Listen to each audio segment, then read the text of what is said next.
Hello, everybody, and welcome to another edition of Weekly Controversies.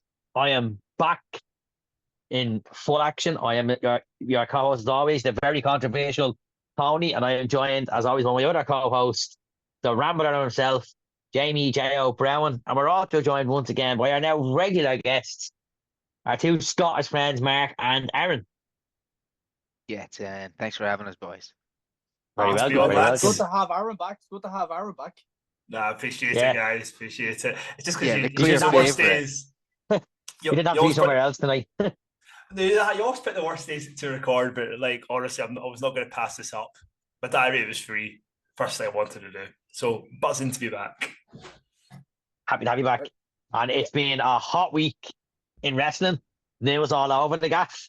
Rants galore. For anyone who likes a good rant, I do love a good rant. I'm missing a couple of teeth going to rant, but we'll go with it. Yeah. Um, Tony, actually, before we get into the wrestling, I actually want to talk to Aaron, and I want to talk about his podcast, the Mindful Pattern podcast, and I want to talk about how it's going for you at the moment. Sorry, Jerry, just finishing eating an apple there. That's going good. Choose to bring that up. It's quite eye-opening, the sort of feedback I've had just from doing it. Because the thing is, you guys will appreciate this as well. Starting a podcast is very difficult. And this is the fun part, is recording it. This is the fun part. It's how you promote it, social media, all that stuff, which takes a lot of time. So for me, I'm just starting that journey. I hate using that word journey, but it sort of started out, and it's good. It's a bit like what you guys are doing now with this. It takes time, just about getting content out there, but also, like, from my point of view, raising awareness if I can. So it's been good. It's been good. Yeah, no, I know I went off subject because I know this is a wrestling podcast, but I always want to also promote other people's podcasts, especially yours, Aaron, as I've seen on Instagram that you have been really promoting it. And as you said, it's a great message as well. But yeah, Tony, you have a lot to say as well, because like you have a lot of stuff with the wrestling that's been going on the last 7 days. I'm gonna focus solely on Paul Triple H of X Force Boo Boo as the boss man. He had a chance to replace Rhea Ripley as his monster heel and have another monster heel step up, but Rhea Ripley is out for a year, whatever the case was. And instead, he fucked the belt on the female version of Hulk Hogan and Becky Lynch. Yeah, so if anyone has not watched the end of Monday Night Raw, Becky Lynch is the new Women's World Champion. And I would hope at this point they had for Friday. But like, you have a chance here to build Liv as a heel. And the fact that I put on last week when Rhea was saying, I can't do this, I'm injured, Liv injured me, but instead you have Becky win the belt instead of have Liv win it. Like, I don't like the spot with Chelsea where Chelsea got tossed down and it wasn't seen. That should have made how Liv won the match. Becky should have thrown Liv. It was missed. Liv got back in and threw Becky out. A bit like what Christian at Booker T did at Judgment Day. I think it was 2003. Like, I don't get it. Like, you have a chance to make a monster heel. Becky said it herself, she does not need the belt. No, well, you're building Liv back up after her injury. Why the fuck put the belt on Becky? Overcoming the Europeans, we better make sure European talent have belts. Get your point, because it's very underwhelming. But also, putting it in Liv straight away would not have been the right decision to do it. And I think if you can have Liv beat Becky Lynch in the next pay-per-view or in the future, that will go down well. I think it's just too soon to put the belt on her, Tony. It's a bit predictable. But I think Becky will just be a traditional champion now. It is very underwhelming, I get it, but not everything needs to be, a crescendo championship reign. I know it's frustrating because it is very underwhelming, but I think if Nia Jax wins it, you don't want her to lose to Liv Morgan straight away. So it is. I get your point of view. It is underwhelming with Becky Lynch, but I think it's the safe bet. I'm shocked. As what Aaron said there. Sorry, what are you going to say, Mike? I'm shocked at the opening. I thought you guys would be in celebratory mode with Becky Lynch taking the title. So the thing is, I'm a Becky fan. I love Becky, but Becky's even said it herself. She does not need that belt. You have a chance to make a monster heel out of Liv Morgan. Bigger than Rhea has been as a heel. I think you're right. Why wouldn't you take that ball and run with it?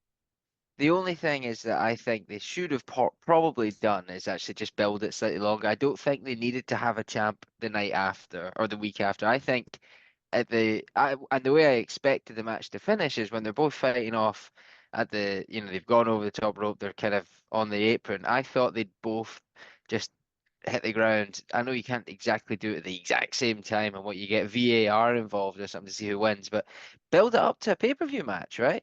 Why don't they just both hit the ground, hit the finisher, fall off? I assume that's what's going to happen. It's going to be Liv and Becky at Backlash. It will be now.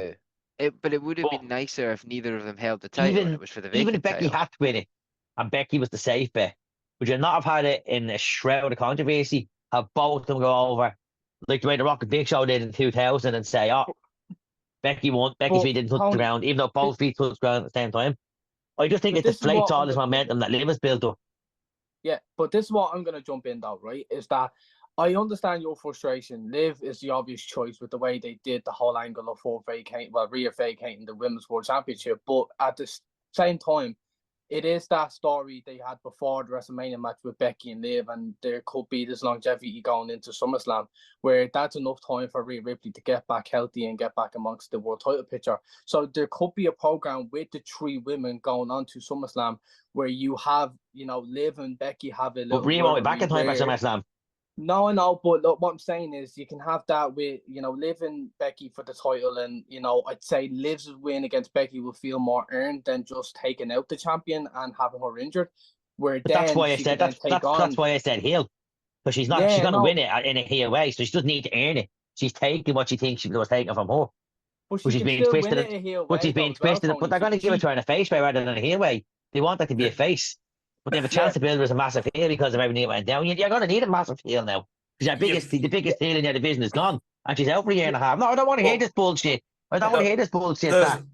Tony, Becky takes it and we'll give you a chance to earn it. Fucking what? If anyone is here for that belt, it's Liv. If anyone is here for that belt, it's Liv Morgan. Well, we'll probably get into it, right? But we've got a draft coming up. And SmackDown is in dire need of top heels. So, like I say, I'm sort of thinking ahead. So, I can see Liv Morgan being a champion, but that doesn't necessarily mean it's the Raw champion. I still think they should take... Well, wherever she goes, Rhea is going to go with her because we know the feud when Rhea gets back is going to be Liv and Rhea. But Rhea doesn't need the title. That's the thing. She doesn't need the title. She deserves the title. It's not a matter of needing it. She deserves it. She's had, but the thing is, her championship reign, Rhea Ripley's championship reign was okay. Her character was brilliant, but her championship reign I assume before Rhea got injured, it's work. I don't give a fuck what anyone says, it's work. So she can have time off. Before she got injured, I assume the plan was for Liv to take the belt off Rhea. I still think an Elimination Chamber Jack should have won. But the plan was for Becky to take the belt. I think if the plan was for Becky to take the belt, then it should have happened at Mania. I'm not in a random battle royal in Raw. Can I just ask a question, guys? Go on. No, I've just got a question. What's the thing with Liv Morgan? Like, seriously, I don't. Apart from her being a cute little blonde girl, why is she over? What is she actually good at? I don't get the hype with her. Just looking absolutely hot in the ring. That's what she is. But it's not the only one. It's what I'm saying. It's not what I'm saying. So when she came back at the Rumble, she didn't really get a big pop because everyone was on the Bayley train, including myself. I wanted Bayley to win the Rumble. I wanted Bayley. She did. She was in the Chamber match, but she didn't get a great pop there either. And she's been doing this whole revenge tour thing, which sounds kind of heely, and she's been not getting the same reaction out of the fans. Then takes out Rhea. Rhea gets injured. The fans turn on her completely. You have a chance to make her a massive heel. Trying to have her use that heel, those heel shenanigans, and have her steal the belt and say, I got what I wanted, and I did it my way. I took out Mammy. I took out Big Time Bex. I took out whoever else was in that match that you can use to get heat off of.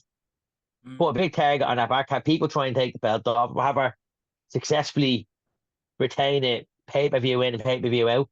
And then when Rhea gets back and Rhea beats Liv, the fucking pop would be almighty. Almighty more than Bobby Lashley. Bobby Lashley doesn't really get popped up. I think if you go back to even how Becky Lynch got over, it was through an innocuous accident. It was through the nose break of Nia Jax. And exactly. That's so this could have been Liv Morgan's Nia Jax moment. And that's Are we really calling it that? Are we really calling it that? If that's Yes, your he's fucking logic, it. Tony, then Nia Jax should have been in the main event of WrestleMania, the fucking 35. If that's your logic, Nia Jax shouldn't have got re-fucking signed. Disagree You as know? well. Oh man, we're off to a stonker of a start. It's But just she him has with Casey put Becky the champion. Yeah, this is the thing. He met Becky. She has That's what shown he met. improvement. He gave Becky that strep throat. Wasn't me. I wasn't taking that trip. I was as healthy as they come. Wasn't me. Probably that fat Cork lad, but it wasn't me. Right.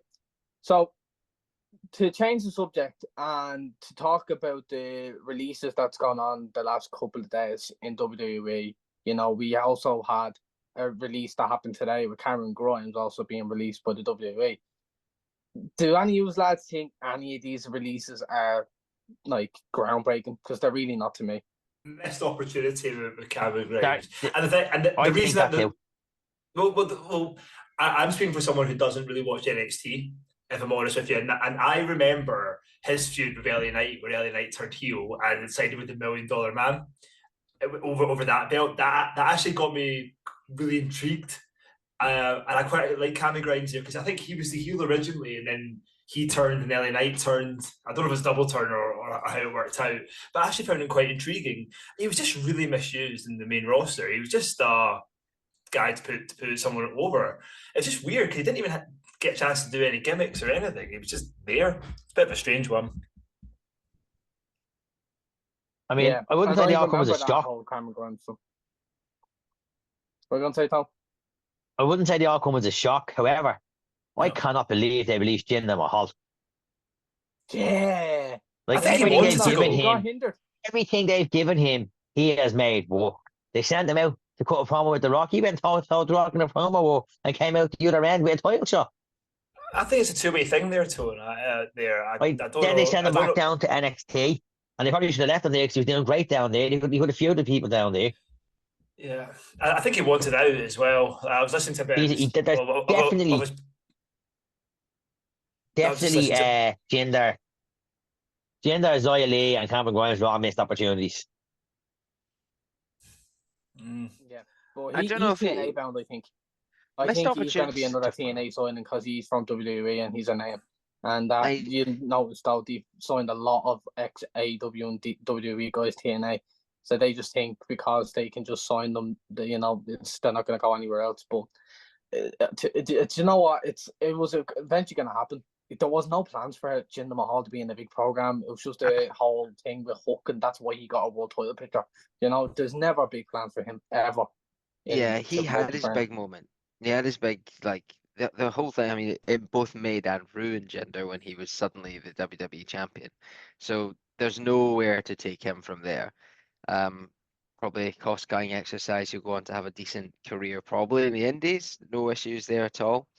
It wasn't exactly great to watch. You know, he did a job, fit a bill, took slack from The Rock, stepped into a random title challenge, won the title. He had big moments, but nothing that he'd like earned through the graft maybe that others did, other than the graft he obviously did at the gym to get into that shape. But no, I wasn't as shocked. If anything, I don't think any of these releases shocked me, even Von Wagner or Cameron Grimes, just because you need enhancement talent and you need people to ultimately get called up to put Braun Breaker over or, job out.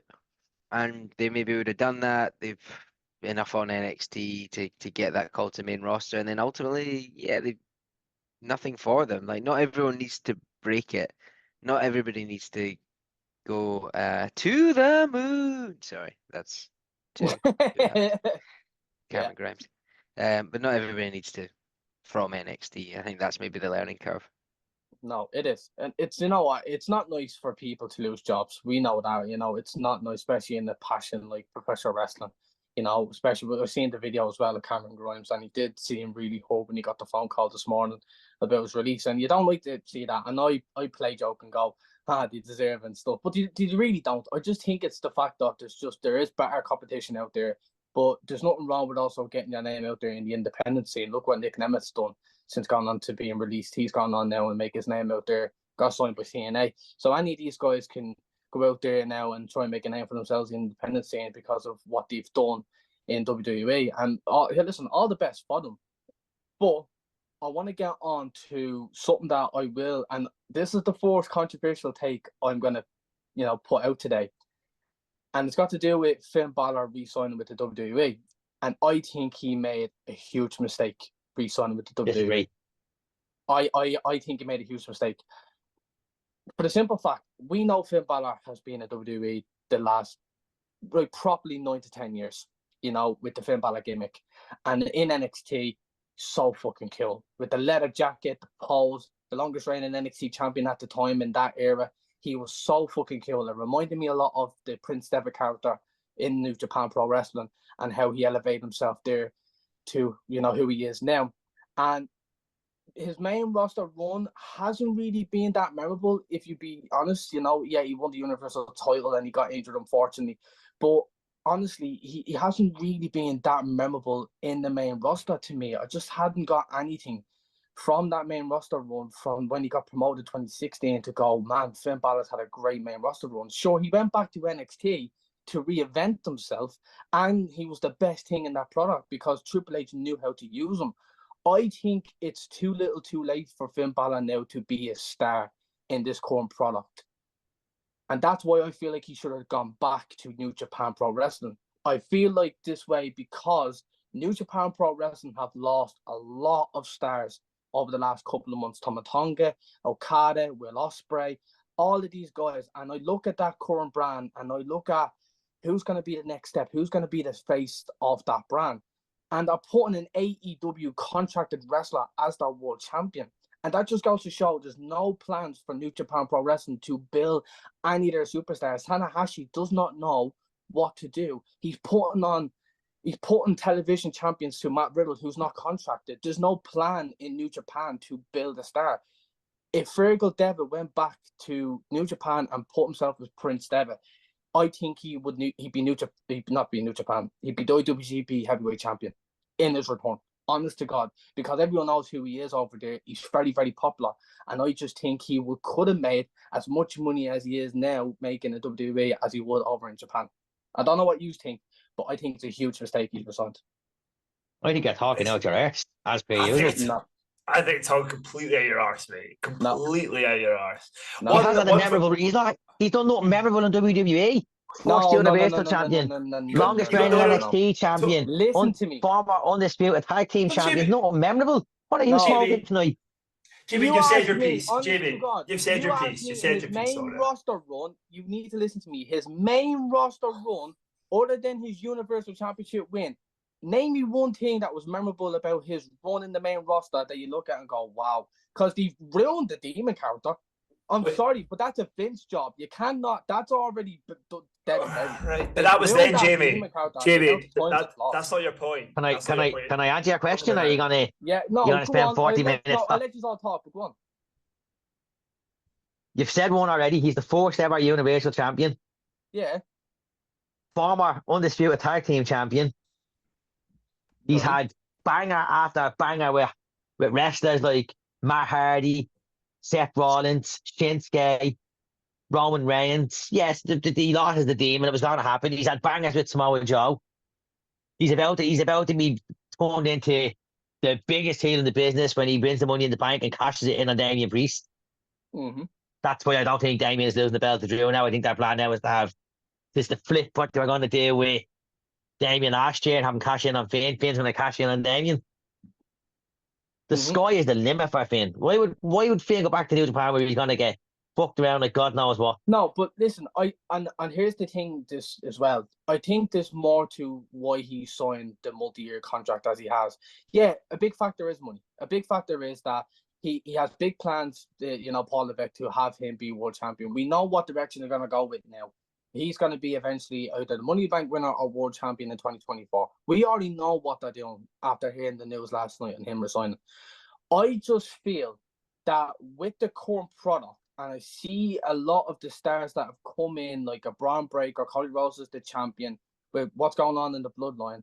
I just don't know if Finn Balor will be that interested when he becomes champion that people are going to get excited for it. And I'm not saying that Finn Balor is a bad character or anything like that. I'm just saying he could have easily have went back being the face of New Japan again and had something that he didn't win in Japan, which was the IWGP Heavyweight Championship. You know, if that's the case, I thought he should have had Finn Balor win at SummerSlam last year. If they had him win at SummerSlam, then I wouldn't be having this discussion of him being in New Japan. I wouldn't. But they already had that shot and he fucking blew it. So I'm sorry, but even if they put him as champion now without the Judgment Day, will it be as good as if it wasn't the Judgment Day? You have to think of it that way. Jamie, one. I don't think you listened to what I said. But also I'm gonna let Aaron go now, though. Wait a minute.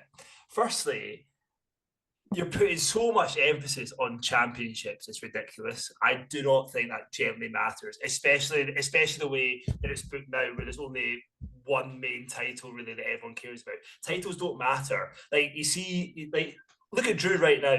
Just look at Drew McIntyre right now. The stuff that he's doing, I love him. Obviously, I want him to win the title, but whether he's got the title or not, he's the most interesting guy. You want to see him. Finn Balor, what's the logic though? The World Championship. No, but not necessarily. But before he doesn't need the title. Aaron, what's your logic? The world title. You have literally just said the World Championship. What was Drew's plan before CM Punk got injured? No, well, if you let me talk, he was not interested. If you let me talk, they're shouting at me. CM Punk. Jamie, if you let me talk, they're shouting at me like a little Finn Balor mark. Right. So basically, Drew McIntyre, CM Punk, or whatever's happening there does not need to be for the title. In my opinion, I actually don't think it needs to be for the title. I actually think it's better off without the title because after the title, completely agree, because after the title, you don't know where it goes, right? So that's my opinion. With Finn Balor, I agree his main roster run's been whatever, but I just think he's that type of wrestler. I just think now, back then he was like one of the best indie darlings, but now you've got so many people out there with the Elite and Bryan Danielson and what's his name, Will Ospreay. He'll just get lost in the shuffle there. And actually, I think you could argue that he's doing his most entertaining work right now in the main roster. I quite like Finn Balor, and I still think he's very marketable. And you said it won't be as. Let me be controversial just quickly before I pass to you, Tony. Okay. Jamie, I agree. I totally agree. Prick. I think Fergal Devitt in New Japan would be all right, but I also think Fergal Devitt, having watched AEW Dynasty on Saturday night, Sunday. Hang on. How has AEW got into this conversation? By the way, he doesn't need to necessarily go to AEW. I'm just saying. Because it won't be long before Tony Khan buys New Japan. Let's be fair about it. Yeah, having watched Bryan Danielson against Will Ospreay on Sunday night, I am kind of gutted that I won't get to see Fergal Devitt versus Will Ospreay. I think that would have been a banger of a match, wherever it would have happened. But I mean, if Will Ospreay went to WWE and not the second place competition, we wouldn't be having this conversation. I think Jamie's point on Finn Balor's main roster run being underwhelming is valid. I think his memorable moments, again, valid. He's an upper mid-carder who's never quite hit the heights. He's held the title, but he's not really, he never sustained anything of it. He's been a title challenger, but the crowd likes him, but isn't really popping for him. He's gonna need. Fuck me, I didn't think he was old. He's going to need a big build for him to be taken as a realistic challenger, and that way he probably does, as you say, have to win Money in the Bank. It's going to be an interesting story, and I think if he's obviously he has re-signed, it's going to be really interesting to see where they actually decide to go with him, because I think what's coming has to be better than the last 10 years. Otherwise, the reason that he signed with WWE is money. It kind of has to be, because he'd have a lot of fun traveling the globe, owning his own contract, having banger after banger. Sorry, Mark. I don't think that would be such a topic of conversation, because he's actually a bit of a nothing, which actually goes towards your point. It contradicts everything I say. He's a complete nothing, absolutely complete nothing. But he's good for now. He's good, but he could be a something, and that's maybe why he's re-signed. But look, on Drew's, as long as it doesn't affect Drew, I don't care. As long as Drew gets his moment. Unreal. And here's the thing, though.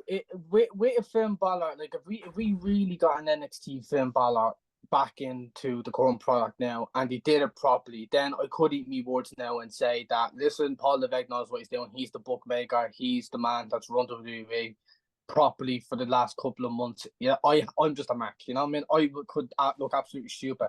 I'm just talking about for the here and now.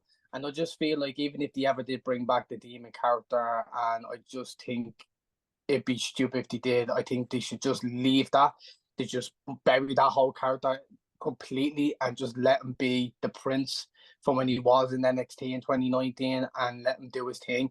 And here's the thing though as well. I think that when he does win the world title, he'll most likely be a babyface. So will it really truly work?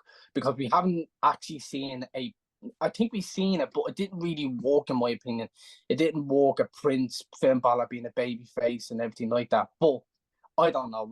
We'll see what happens anyway in the next couple of months. But I also want to touch on a actual recent signing with the WWE, who comes from the Fatu family, and it's Jacob Fatu, who signed from, I think, the independent scene, from the MLW brand.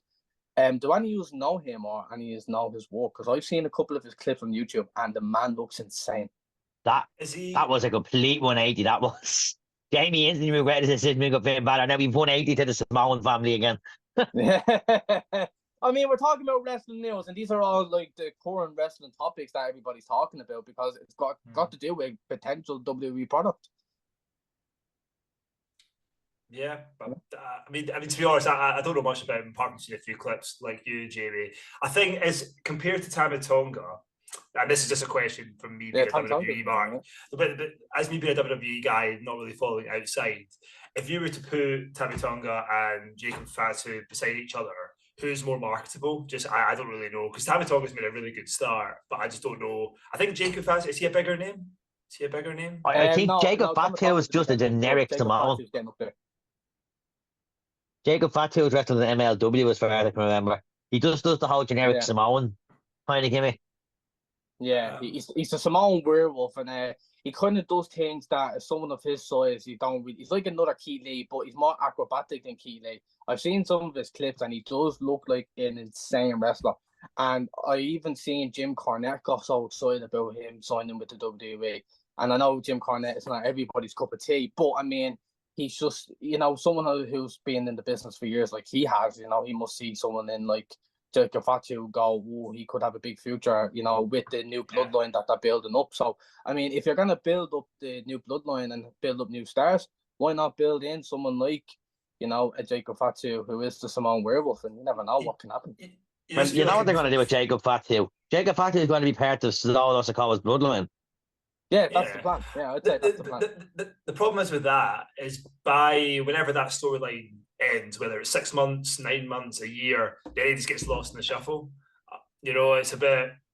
It's not a long-term booking, is it? I think what a great time if you are Samoan or from that family, because, right, we've just finished up with the Ultimate Bloodline story, and we're thinking, right, we need more people to come in, and what other stories can we tell? And Solo is going to be leading. It's the sequel to all of that, which is going to be really interesting, given every other character has been built quite nicely, your Jimmys and Jays and stuff. So, yeah, anyone with some more Samoan cousins will be on the phone. But see, in a year, 2 years' time, where are they all going to be? Don't know. I don't know a lot about Jacob Fatu to have really a reaction on him. I knew he was signed. It was rumored back during WrestleMania week. Same as Tama Tonga, same as Tama Tonga's brother, he signed as well, but they're all signed to be part of this big bloodline civil war that's going to end up happening. It's crazy. It's actually crazy how WWE actually feels like a movie. It's actually mental, like what's happening. And you all laughed at me when I referenced Endgame and Infinity War. You all laughed at me. Look, Jamie. 5 minutes ago, I was pissed off with your Finn Balor comments. Now I'm coming around to it. I'm still pissed off. I'm still pissed off at Finn Balor comment. Oh, stop. I'm still pissed off at Finn Balor comment. It just shows how out of whack Jamie is with his wrestling. No, whack. I'm just saying that he could have been just killed back in Japan. I think that's not supposed to New Japan to make stars now. You know, New Japan need to take WWE stars now to be relevant. They can't make their own stars. Guys, just go right, completely. Right. If we're gonna go wrestling topics, name one person in that New Japan roster that's gonna be a star. Go on, then. Give me the roster and I'll name someone. What? Gabe Kidd, Zack Sabre Jr., Tanahashi's about 60 years of age. Nato, who's Most literally of the New irrelevant. Japan's name roster is 60 years of age. Sanada. These are guys who are like relevant about fucking 6-7 years ago. New Japan have tried for years without making stars. New Japan will be fine. They've tried for years without making stars. They only get talked about outside of Japan once a fucking year in January. Have yourself. And in fairness, though, if Okada's their star and he has a fucking opening match in AEW Dynasty, it just goes to show how shite that product is. In fairness. Speaking of Dynasty, I know it's a WWE thing, and I'm happy to move on, but I'm just going to be completely controversial here, and I'm not just saying it. I did not enjoy that Will Ospreay Bryan Danielson match. I'm just going to say it. I'm just going to say it. I didn't watch it. We can move on. I didn't watch it. I was in work, so I didn't watch Dynasty. But I am a Will Ospreay fan. I'm not a Daniel Bryan fan, so I probably wouldn't have been too enthralled in that match. I did see a few things. How short was the Swerve Jaw match? Because apparently that got a lot of hate online because of how short it was. I didn't watch it. I only watched the Will Ospreay match, and do you know what? There was an overreaction. It was a great match, but it was an overreaction. Oh, this is how professional wrestling should be fucking learned. It's like, shut the fuck up. Right. I mean, it's short in your career. How many years have Will Ospreay got left from all the bumps he's took? Probably not many. And he's half dead wrestlers that are still doing it. Okay, so I did watch the match. I loved the match. For many, many reasons, I thought it was fantastic. And I will caveat all of that by saying that's not my favorite kind of wrestling. A lot of gymnastics, a lot of big spots, and a lot of kind of, end-to-end, no selling finishers, that sort of stuff. But they actually told such a good story as well. So the psychology behind it, this is why Daniel Bryan is one of the best of all time. He kept working different parts of Will Ospreay to try to make himself able to overcome the challenge. Eventually he went for the elbow, I think, or the arm of Will Ospreay near the end, so that he couldn't hit that his finisher. You have to remind me the name of that elbow. However, the point of the matter is they both were working each other's body parts as well as hitting these really good spots. It was slightly stiff. It was also a bit of flippy stuff, a bit too much no selling potentially, but it got you on the edge of your seat. Every near fall was literally the nearest fall you could find. And to be honest with you, to top it all off, Will Ospreay's working Daniel Bryan's neck in the end. That's what actually wins in the match. But to pivot to the best part, that psycho knee from the Oz Cutter is one of the best things I have ever seen in a wrestling ring. It looked fantastic when he hit that psycho knee to Will Ospreay's face. It was a perfect sell, a perfect moment. It was a great match, but yes, there's an overreaction, but there's just a little bit more detail you can look into when you realise they started to work each other quite heavily. And you know what? And that's the thing, Mark, right? As you said it there, that spot with the knee was just incredible. That was genuinely the best spot in the match. But it is that thing of, I've seen this with years in professional wrestling, and we are wrestling fans, and we love an old, Dave Meltzer 6.5-star fucking match. You know what I mean? All that, monarchy and stuff. And we can enjoy it. We had Ospreay and Kenny Omega last year and stuff, and, you know how that rivalry went, and Will Ospreay is one of the best professional wrestlers in the world. But I just feel I want a lot more too when it comes to not like those sort of matches and then that sort of rivalries, because I love to see that rivalry with Daniel Bryan and Will Ospreay. But 9 times out of 10, them sort of matches kind of don't go anywhere afterwards. It's always it's just a one-off, and then you see Will Ospreay go after, let's say, whoever is next for dream matches and stuff. And I think it's a perfect opportunity for Tony Khan to not only build him up to be, let's say, Swerve Strickland's next opponent or whatever, but can also build a story with Will Ospreay. And that's the thing, they don't really build stories for them. That's why I said at the start that It's not my favorite type of wrestling. I would rather watch the main event of WrestleMania because the story and emotion is not something that you feel in a one-off dream match. And the dream match style is great for half an hour. Do you remember when they had like hour matches? Was it like Osprey Omega lasting an hour, or I was like Okada and Okada Dominion or and something like Omega that. for an hour? Like, I can't watch that for an hour. Half an hour, 35 unless it's minutes a that story went to it. on. It was long enough. But yeah, I just think there was no real, without the build and the emotions that make you actually want to watch the match, other than, oh, he's really good and he's really good. Let's watch it. That's great. But my favorite wrestling style is one that has a decent enough match, right? Better than Jimmy and Jay, hopefully. But the story and the emotion as a fan, you've invested long term. That is my kind of wrestling. Yeah. No, Well, that's absolutely. what pro wrestling's meant to be. It's meant to be 50% story, 50% wrestling, or fighting, if you will. But in AEW, it's all wrestling. It's like 40-minute this, 50-minute that. Yeah. All flips and shit. I'm more of an FTR style kind of guy. I'm more fists and flips. I like seeing them brawl and kick the shit out of each other rather than see a lad Kingston do a and circle. Moxley. Than see a lad do a circle, do the layer. Yeah. Right. So since we're on the topic of AEW Dynasty, can I just say I'm starting to hate the Young Bucks because of how petty they've gone. That's their job. They're healed. That's their job. Starting. That's their job. They're healed. Starting. Jamie, starting. What? No, Starting. Yeah. What do you mean starting? No, but listen, Aaron, right? I was a fan of the Bullet Club when I was younger, and they were cool. Even though I thought Gallows and Anderson were really listen, right? I thought they were a cool tag team, and then the thing with the Elite, and then All In, and then when they had AEW at Force, I was thinking like they were the best tag team in the world. They were. Young Bucks were amazing, right? And being the Elite on YouTube, it was very entertaining. But since last year, I don't know why, but I never really saw into the Young Bucks and how power hungry they really are, and they don't really know what they're doing. And I just looked into it, especially after CM Punk's whole All Out press conference, and I was thinking like, but I have to definitely look more into it. And it's the Young Bucks winning against FTR, which, by the way, I thought was the wrong call. And I don't know why they had another match, even though FTR won it All In, and you should have left it at that. But Can I jump in? Yeah, go on. You said they won, that's why you hated. Please explain to the audience how they won. Right, so basically, it builds into the whole pettiness. Dax was actually going up the ladder, and someone with a mask and a hood came in and basically pushed the ladder. 2 security guards came into the ring. The unmasked one turned out to be Jack fucking Perry. Jack Perry came in, and now he apparently is the new member of the Elite with Okada and the Young Bucks. I mean, I get the point of the story with what they're doing. Only that, they use the scapegoat. But they're using the scapegoat bollocks to take out CM Punk's teammates.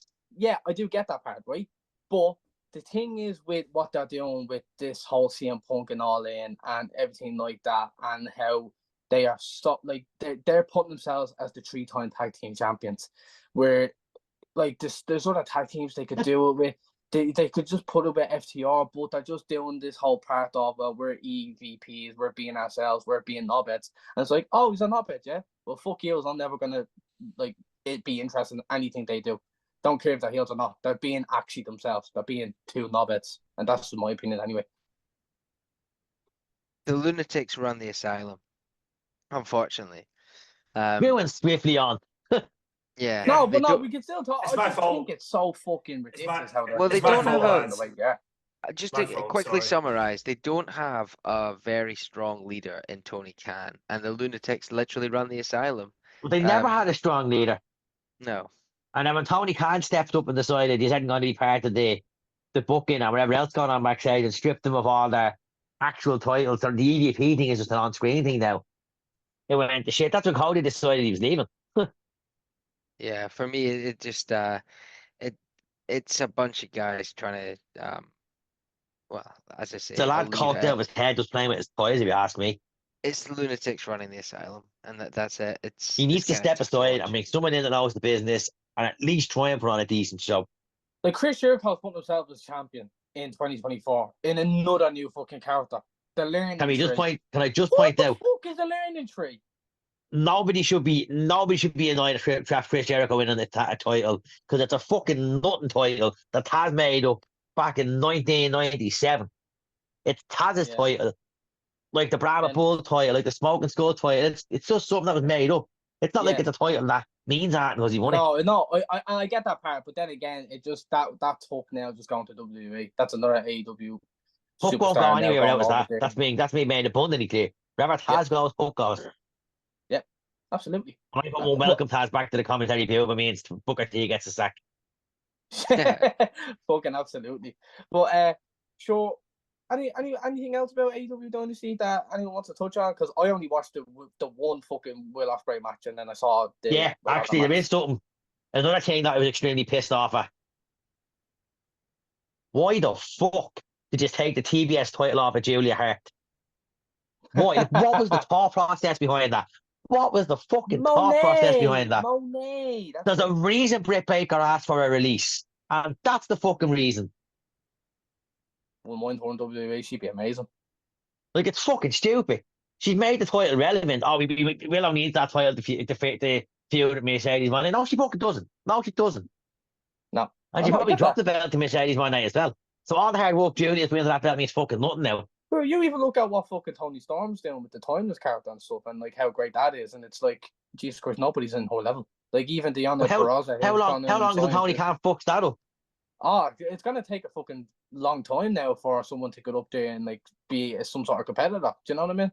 Like it's I don't know. It's weird because the women's division looks stacked. All right, no, but it looks stacked, the women's division, but it's like he doesn't know what to do with it. You know what I mean? And Tony Khan's been like that the last couple of years. What do you do when the inevitable happens? And when I say the inevitable, that means Mercedes Moné not only having the TBS title on her shoulder, but the women's title on her shoulder too. Mm-hmm. It won't surprise me if did something like that. Imagine put the AEW title on Mercedes Moné as well. Yeah. She is shit. I genuinely agree with you. Mercedes Moné is dressing shit. No use. She is I wouldn't be surprised now if Julia Hart follows suit with half the locker now and asks for the release. Because Alistair's asked for his release, which is why you haven't seen him on screen in a while. I believe so has Buddy Matthews. And the hand that was on her shoulder when they did the whole, we need to find new members, I think that was Brody King, because he's the only one that hasn't asked for his release. Because nobody will sign Brody King when he gets released because he's fucking useless. Yep. Am I wrong? He's just there because he fits the portrait that the House of Black is trying to build. So I apologise, lads. He's literally Midian. He's literally Midian. Take the ministry away from Midian, and he's a dickhead with a tattoo on his head. Yeah. But the last thing I was going to touch on, actually, with AEW, before we get on to another subject, is the Adam Cole walk-in, and apparently he's medically cleared to wrestle again. And I think not long after that, they announced that the Forbidden Door is going to be in Long Island, New York. And a lot of people have speculated that's when MJF is going to return. So do you think that's going to be something that's going to happen in the next couple of months? Yes, but if they're going to do that, I have a question. Yeah. What is the plan? That's the thing. Yes, it'll happen. Tony Khan has a head off of pops. So all he's thinking about is the pop he's going to get out of his music kits, and that's it. Aye. Basically, it's going to happen. And I can't believe I'm saying this. I don't care.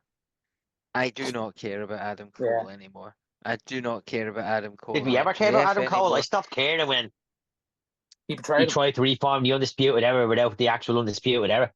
Well, yeah. I think the whole injury unfortunately killed it. He's been trying his best to stay relevant. MJF's been hopefully recovering, etc. But I don't want to see MJF back in AEW. It's the only thing that if I'm MJF, I'm not signing with AEW again. I'm going to protect myself before that Twin Tower collapses and head to the other side of the city, to the WWE, and start there. Well, and especially now with Triple H calling the shots, you know MJF will get booked right.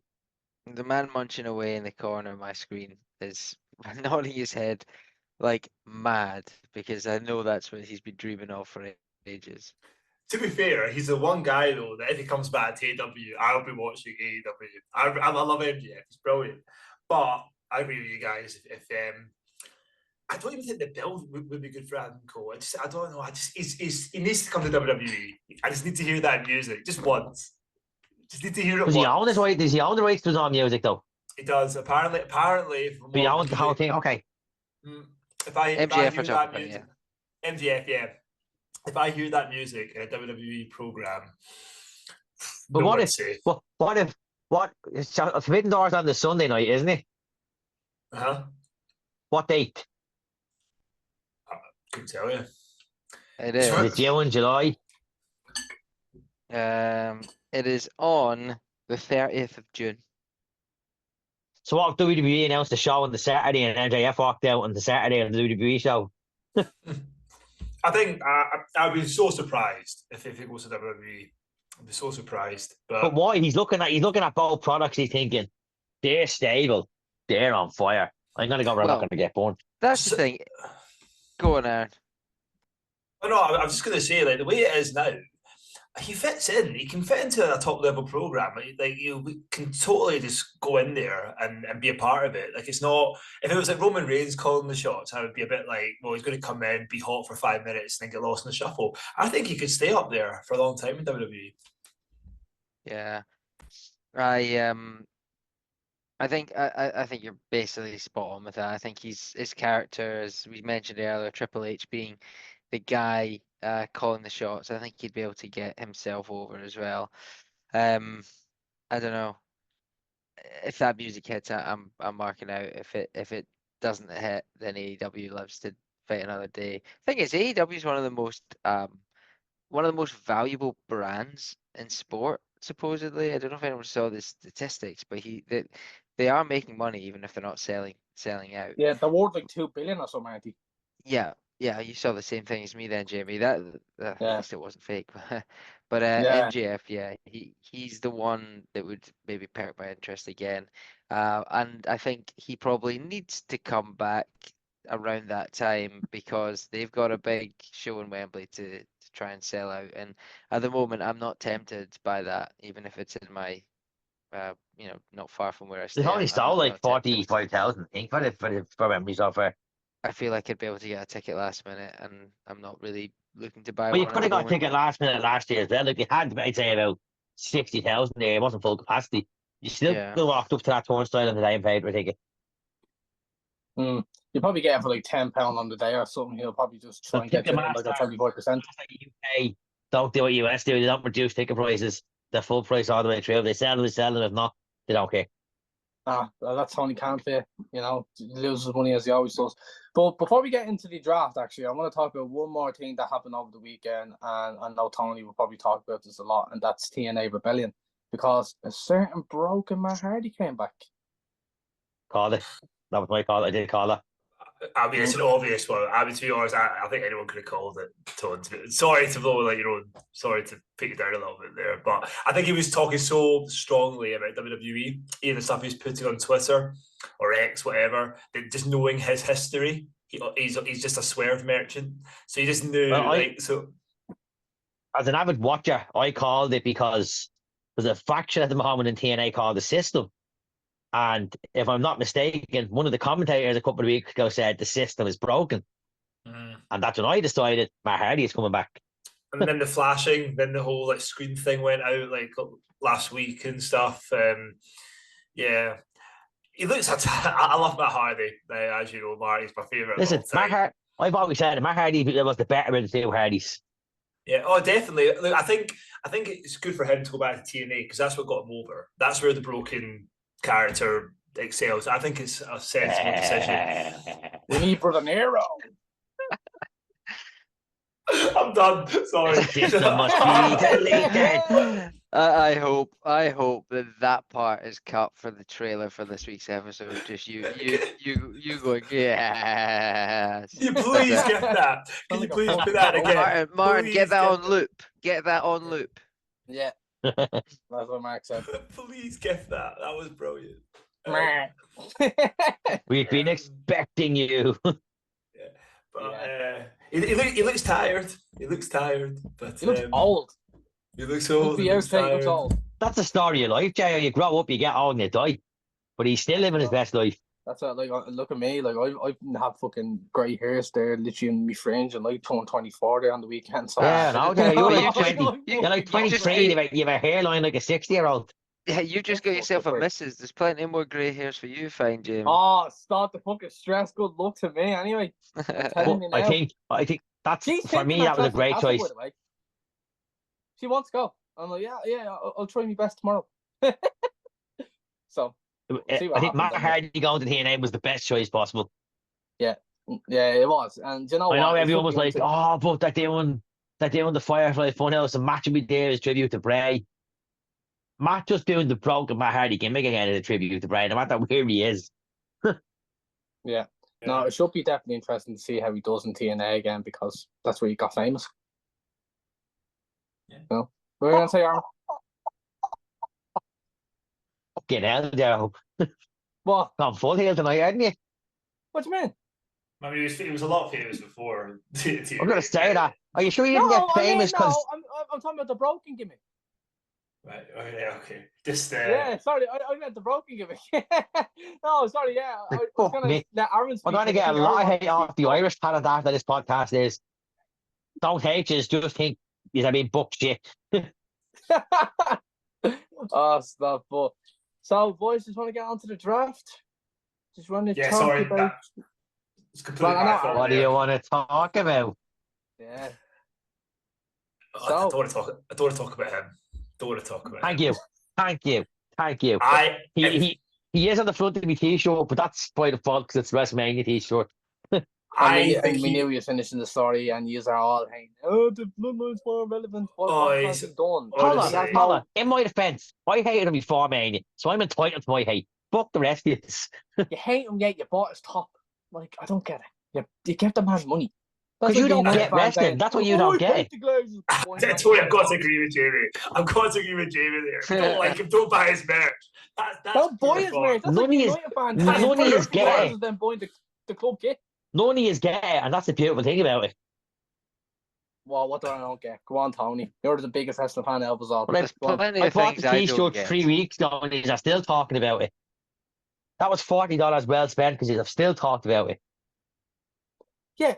Because you brought it up about, I hate him. It's like, you hate him, yet you bought a shirt. You don't get the logic. I hate a lot of wrestlers now buying the shirt. It was a nice t-shirt. I don't follow half the football teams that have jerseys with the nice shorts. Yeah, but you wouldn't get a United fan, even though you support it. I am a Leeds United fan, you're right.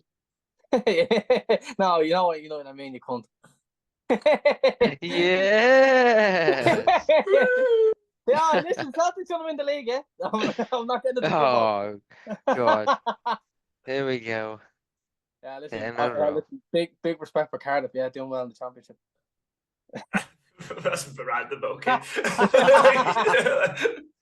Yeah, listen, edit that out, man. But anyway, we're getting to the draft, right? So, what I was going to start off with, lads, is that with the current champions in WWE, I was going to have the same champions who are on the separate brands, the same, like Cody being on SmackDown, Damian Priest and the Judgment Day being on Raw.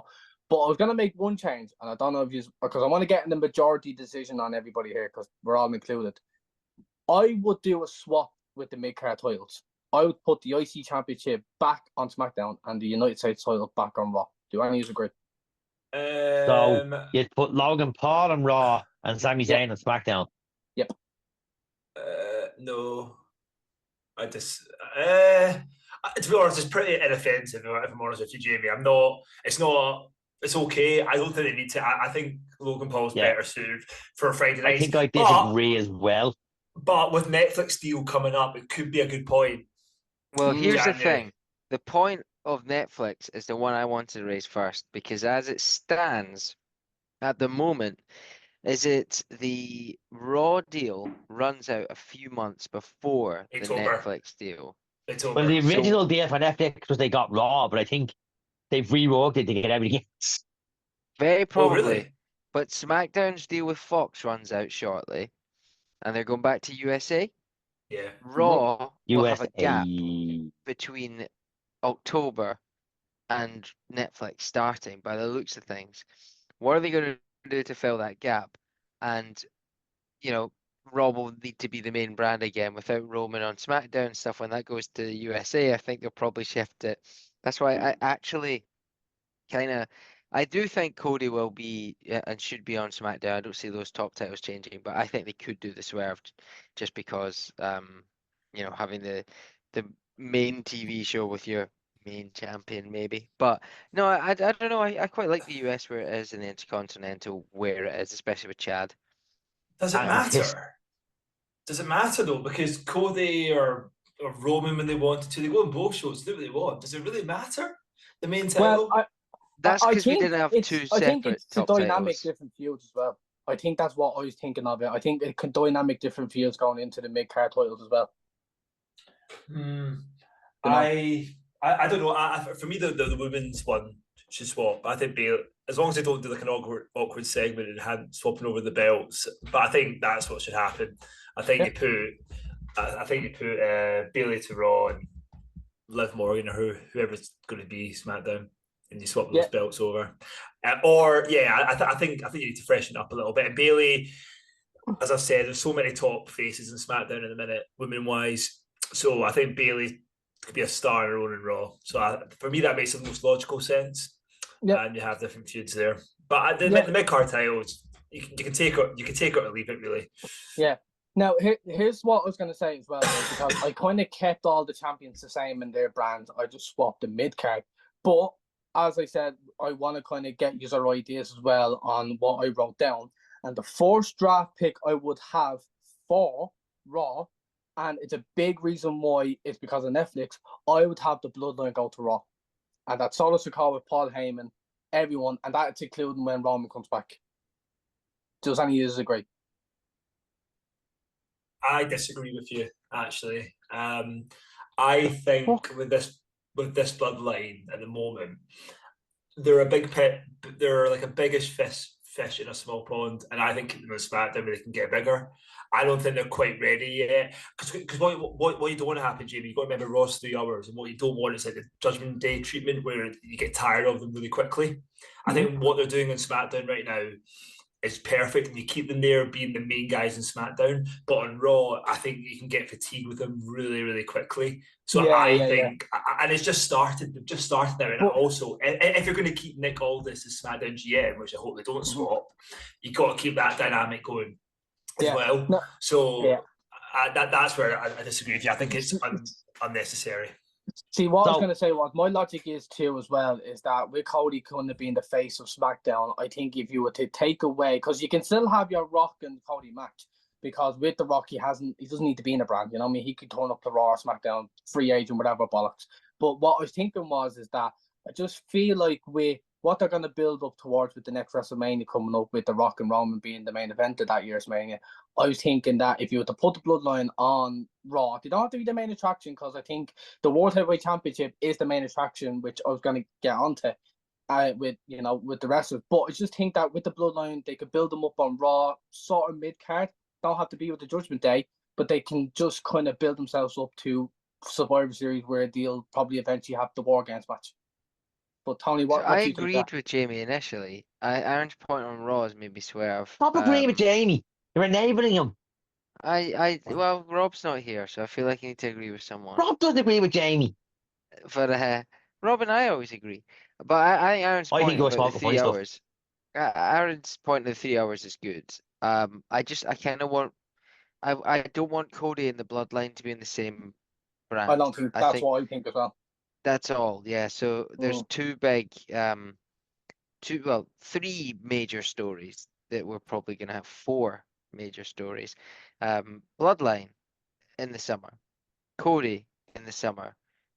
What's going to happen with Damian Priest and probably Finn Balor, the World Heavyweight title, and then Drew Punk. There are 4 kind of main stories, probably, and you want to have 2 for 2. How that works, I'm not sure. Historically speaking, when they do the draft, they don't ever draft the whole faction. So I can't see. Until you were changing the channel. How about that?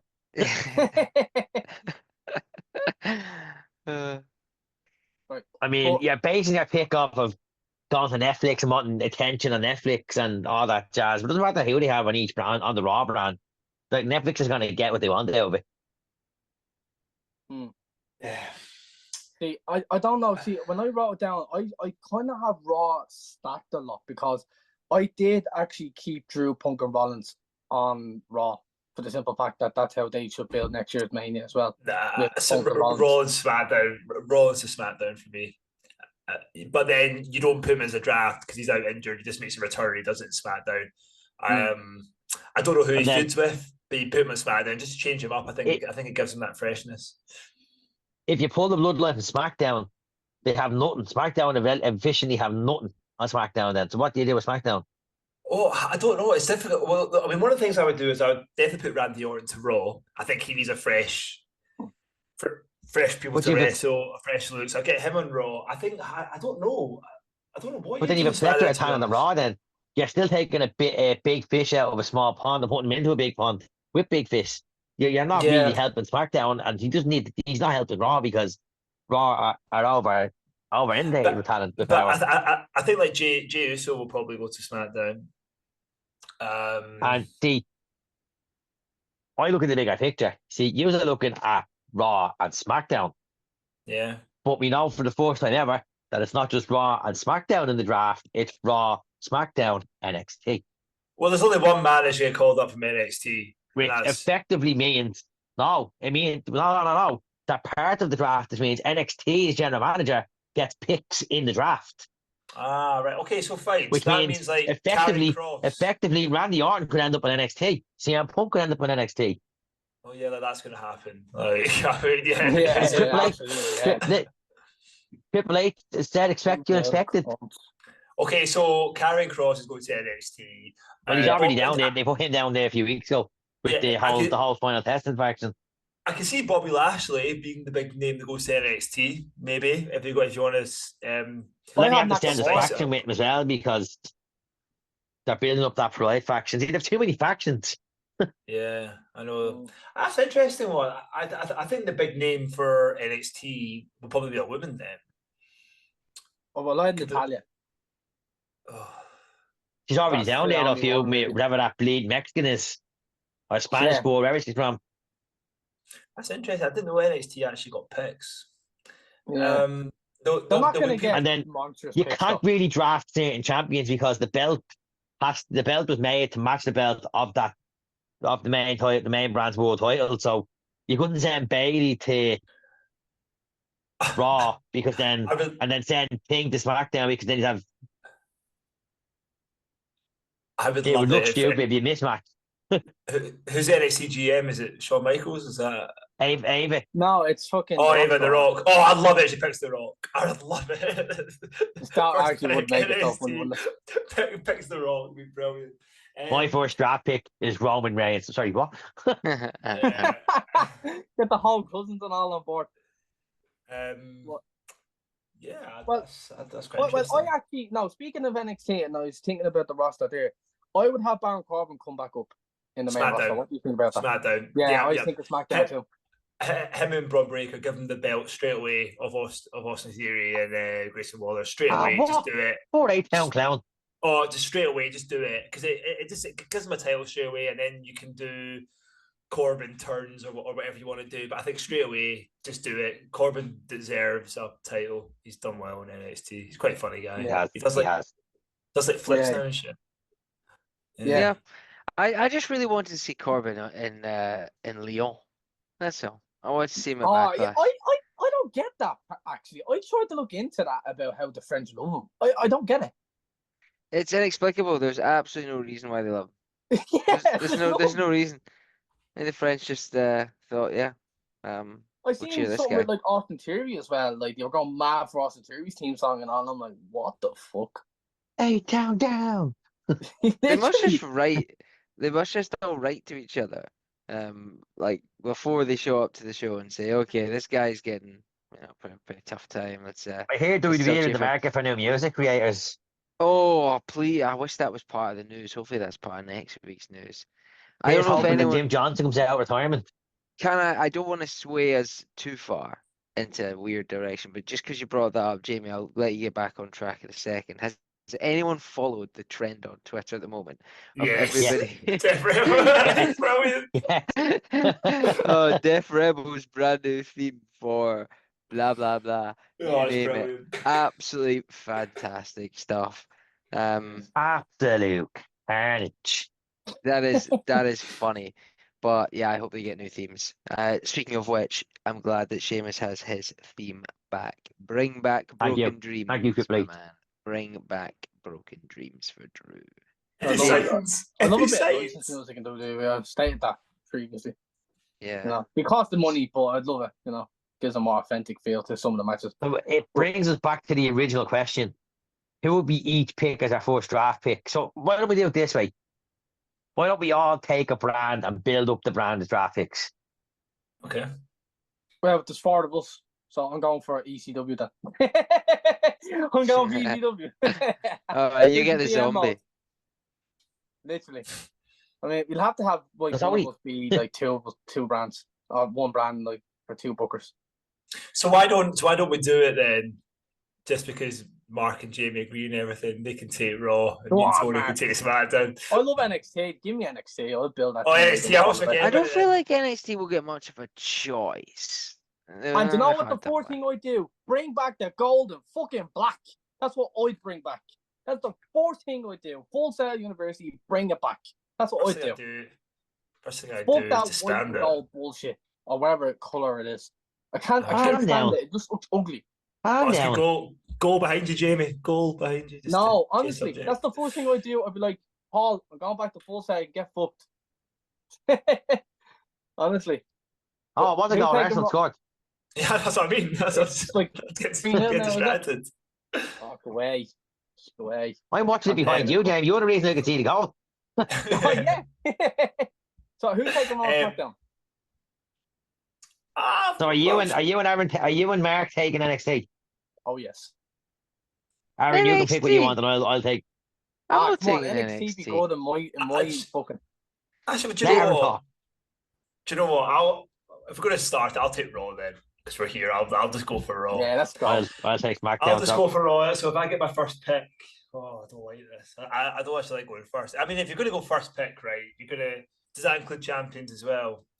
First pick. I mean, does Reigns count as a pick? Is he going to be included in this? That's. Yeah, I just think the bloodline. I don't know, just like because he's part of the bloodline. So I don't. Actually, you know what? Fuck it. First pick's Drew. Screw it. First pick Yeah, is McIntyre. Drew. Are we going to fucking assume that the McIntyre. champions are already picked and they're on the brand, so we're not worried about the champions, are we? So I think last time they did it, the champs stayed where they were, but obviously in the past it's been like free reign. So We don't need to worry. So because I'm SmackDown, I don't need to worry about my champions then, because then I'll have Bailey, I'll have Cody, I'll have A-Town down under, and Logan Paul. yeah, Okay. we'll have our fucking Obafemi, who sounds like a Premier League footballer. But anyway, we'll have Obafemi, the big fucker. Totally love that one. Oh, stop. So, right, your pick now, actually, Tony. Who would you pick if it wasn't the champion? My first pick for Tony SmackDown would be the Lone Wolf, Baron Corbin. What already, yeah. Do you think he'll elevate your brand? I think he'd elevate me brand. I need a big heel to fill the void of Roman Reigns while he's gone. I think Baron Corbin can fill that void. I mean, Mark, I know we're a team here and we have to agree, but if we're going to go big and bold, we might as well go for the first ever NXT champion, Seth freaking Rollins. Can't take him. He's on the I injury can reserve see- list. No, I can see I it can though. take him if I want. He's no I champion. think thinking realistically is if we were thinking about people who desperately need like to be elevated again, or to why would someone move to NXT? It's either because they need some work themselves or to put other people over the way that Baron Corbin did. And you made a point earlier, Jamie. For me, wouldn't mind seeing Nakamura on there. Oh yeah, I can see it. Well, I think that's an obvious. That's a great shout, Mark. Because I was actually thinking of Kevin Owens. but Nakamura is Kevin a Owens great is doing shout. some great work just now, but I can't take credit because it was Jamie that said it. To be fair, Jamie, So you what said it earlier. is our fourth pick? Would you agree with Nakamura, Jamie? No, Great I shout. think Nakamura, when he was in NXT at first, was great. You know, he was booked really well, and in the main roster has just not worked for him at all. Like, it's just been an underwhelming, you know, last couple of years for Nakamura. And even when he was great for 5 minutes last year, when he feud with Rollins, it died very quickly. So everyone just got sick of it. But Nakamura is a great choice, I think, you know, because he had great matches in NXT, especially the ones against fucking, you know, Sane and Samoa Joe and stuff. So, yeah, I mean, realistically, if it wasn't Rollins, I think Nakamura would be a great pick. So, yeah, I'd agree with Nakamura. So, Yeah. So that would be back to you, Mr. Aaron. And I For your choose number 2 pick. The Undertaker. No, I'm not joking. Number 2. All right, Ben. I'm down. So the thing is, right, if we're doing it logically, would someone like a CM Punk, who's been marketed as advertised for his whole time as a free agent, what is his brackets now? Because obviously you got to think of ratings pops as well, so people like your Cody's and your CM Punks, all that, they don't really tend to be in a brand. I know he was mostly Raw and SmackDown, but if he's available, then you've got to go CM Punk, but I don't know whether he's going to be in that free agent route. But I think he signed with Raw. Because this whole Adam Pearce and Nick Gallagher thing. Oh, sorry, he did, didn't he? He did, didn't he? Yeah. Same with Jay Cargill and Braun Breaker signed with SmackDown. I think they won't move them because he signed with them. I mean, you've got to go with Punk, don't you? It's a 3-hour show. You need Punk there. He needs to be on Raw. So, yeah. I mean, I what I don't want to do, guys, is 20, you know, for the time that we're recording now, I don't want to go through every single one. We shouldn't go overboard. But we go on, Tony. Yeah, who's the next pick? Who do you think would elevate SmackDown? So who was his number 2 pick? Punk. So I'm looking at the women's division, and Bayley is going to need some competition. Someone that can bring out the utmost face of Bayley. Make Bayley a huge baby face. But equally making this person a monster heel. And this is someone I feel hasn't been used right. And if used right, could be a monster heel. And that somebody is the submission magician, Shayna Baszler. Good choice. I think she would elevate me women's division and Bayley as a champion. Yeah. Okay. I agree with that. There's something really likable about her. Just her look. She has not had the best of times. But I don't think it's always been her fault. Maybe lack of microphone skills. But I just hope she's not part of the releases. I'd be devastated if she gets released. She is very believable. Very believable. And she could be the one that they build up because they need some women to, you know, bring a bit of star power at the moment, desperately. Back to NXT. Yeah.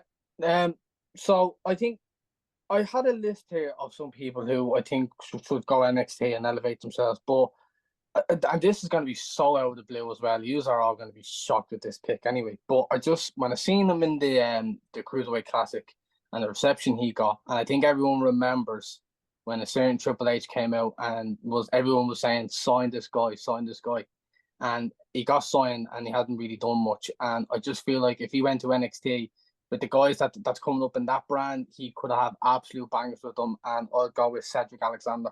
I think he would be amazing under the NXT He's still brand. signed. He is still in WWE, but he's been like with Adonis Creed. Something got to do with fucking that in SmackDown, and I don't know what they're doing. I've seen vignettes and stuff, and it's like, they're hanging around and they're chilling.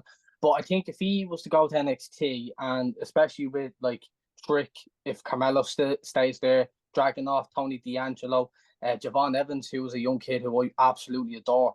I think if he mingled with all them, you're definitely looking at some banger matches, especially in which you takeovers, pay-per-views, whatever you want to call them in NXT, and with the Battleground now being in Vegas in the summer, I would not mind seeing someone like Javon Evans versus Cedric Alexander and have the match of the weekend that weekend. So I'll go with Cedric. Do you agree, Mark?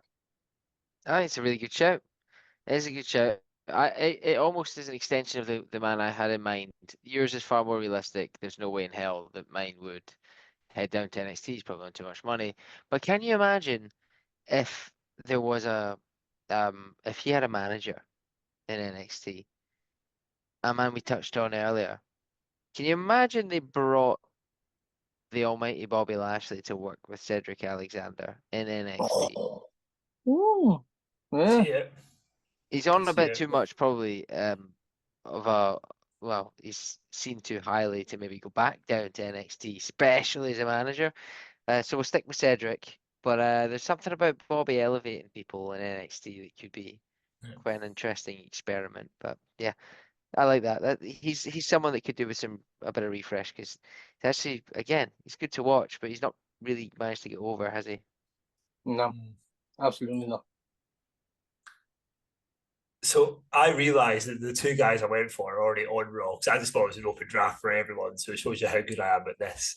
So my next one, I think this one's a pretty obvious one. I think just to keep him relevant and to keep him over, give him a fresh feuds, fresh crowd, goes by the name of LA Knight. Yeah, like Yeah. definitely needs to go on Raw. Just to keep it going, people are in a bit of denial with it. It's like he's not stale yet. He's not stale yet. I don't think he is, but we're getting to that stage now where it's like it's on the borderline. So I think going to Raw is a much needed thing for him. Either he needs a big refresh like that, or he needs a big win. He needs the crowd behind him, like not just saying his name, but cheering a victory for him. Yeah. But at the same time, I still go back to I go back to him choking on his chewing gum. It really made me laugh. Yeah. But no, I'm a big fan of with everybody saying it.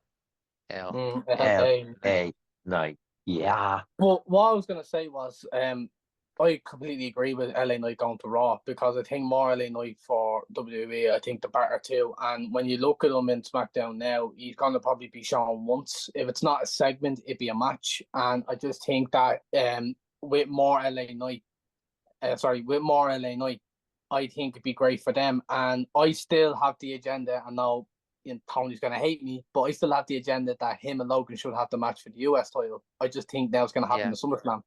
And I just feel like that's the way they're going to build it up, because if they were really going to do the Money in the Bank, it won't now because he just got drafted to Raw. Yeah, but that's what I would have had Logan on Raw, same with LA Knight. I just think eventually the two are going to partner, like they're going to, mash up, and then they're going to have a great match, and he's going to win his first title in the main roster. And yeah, no, but great pick anyway, Aaron. Great pick. But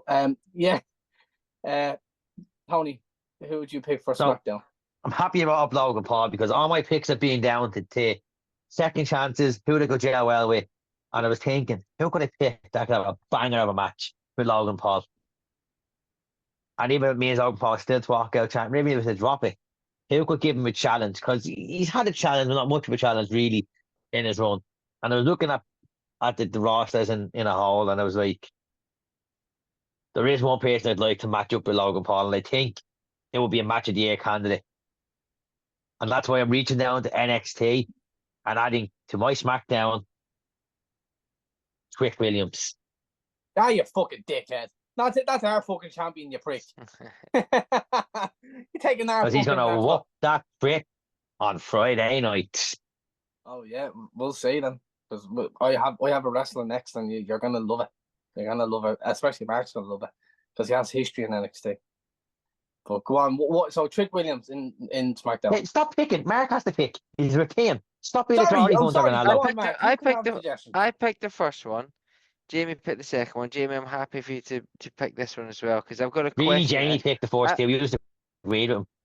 No, I picked Nakamura, but after Jamie goes, I've got questions, because that's 3 picks each, and then I've got questions for each of our bookers, right? So maybe Jamie, make this one maybe the last one, and then I've got a few questions. Right. So the next one I'm going to pick, right, is someone who has being in NXT before. He actually was NXT champion, right? But since coming back to the main roster and to WWE, he's done nothing. He just hasn't really been that interesting, and I don't think that's his fault. I just don't know. Can I have a They guess? don't know who you think it is. Are you talking about Mr. Andrade? Andrade Cien Almas. I'd bring the Cien Almas bit back because that guy, when he was NXT champion in that era, his matches were so fucking good. They were amazing. And he was such a good fucking heel too. And I can only imagine what he could do in NXT as well if he went down there and mingled with all the young kids. Because he would have banger dirty bastard. banger. You fucking stop, you. You fucking stop. I'm talking about the wrestling, not your you thought you wanted a little wanker. Fuck you. That was a Go back Triple H and Shawn Michaels, mate. Brilliant feud that he had with Drew back then, but just gotta say, Tony, that's why Jamie and I are the tag team this week, because that was my pick if I was to pick one more. Yeah. I just think he's come back and a few vignettes here and there. It's not making me too excited. Someone had a question before we go for pick number 4 each. Someone had a question for the bookers.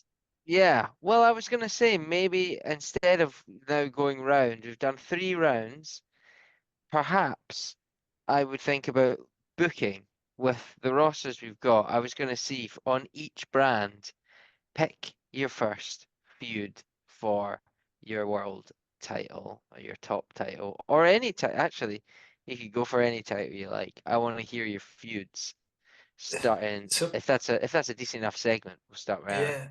Well, so like I'm just gonna sort of cheat a little bit because you guys have all picked someone who wasn't on Raw. I'm just gonna change Drew and Punk to Orton because I said that before, and also to Io Sky and Io Sky because I'm right in saying the women's tag team titles can switch between both shows. So like let's just say that's my 3 then.